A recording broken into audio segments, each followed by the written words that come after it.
একদিন আমাকে মনে পড়বে, কিন্তু সাহস করে ফোন দিতে পারবে না। লজ্জায় নিজেকে সংবরণ করবে।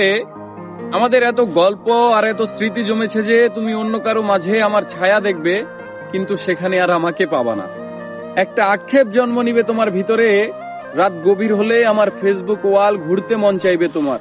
হয়তো সব বাধা ভেঙে মনের সাথে যুদ্ধ করে হলেও আমার প্রতিটি পোস্ট দেখবে, হাসবে, রাগ করবে, কিন্তু আমাকে সেই অনুভূতি বলতে পারবে না। এর চেয়ে আর বড় কষ্টের কি হতে পারে বলো? কোনো এক ভোরে কিংবা গভীর রাতে ঘুম ভেঙে ফোন চেক করে দেখবে আমার কোনো টেক্সট আছে কিনা।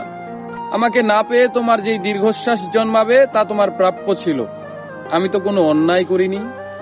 এখন যার সাথে আছো তাকে নিয়ে যতই সুখে থাকো, যতই ভালো থাকো, আমি জানি আমাকে তোমার মনে পড়বেই, কারণ আমি তোমাকে ঠকাইনি। তার সাথে কাটানো প্রতিটি সুখময় মুহূর্তে আমি থাকবো তোমার মস্তিষ্কের একটা কোণে। এর চেয়ে বড় শান্তির আর কি হতে পারে বলো? আমাকে কষ্ট দেওয়ার প্রতিটি পাপ তোমাকে ঘিরে ধরবে। একদিন তুমি অসুখী হবে, একদিন তোমারও আমার জন্য কাঁদতে মন চাইবে, কিন্তু চোখের পানি আর আসবে না। এক শীতে সমুদ্রে স্নান করতে যাবে, সাথে প্রিয় মানুষটা থাকবে, অথচ সেখানে আমার থাকার কথা ছিল। এক জ্যোৎস্নার রাতে আকাশ দেখে তোমার চোখের কোণায় পানি জমবে। এত সুন্দর রূপালী জ্যোৎস্না আমাকে ছাড়া দেখবে, আর কষ্ট তোমাকে জাপটে ধরবে না। এটা হয় বলো? একদিন আমাকে দেখার জন্য আকুল হবে, রাস্তায় খুঁজবে, পাবে না। সেদিন আঘাত লাগবে, সেদিন বুঝবে কি অন্যায় করেছো।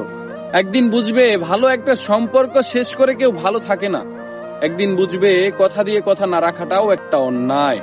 সেদিন চাইলেও আর নিজেকে ভালো রাখতে পারবে না। কিন্তু একদিন আসবে, সেই দিন আমি আর তোমার মাঝে সুখ খুঁজবো না।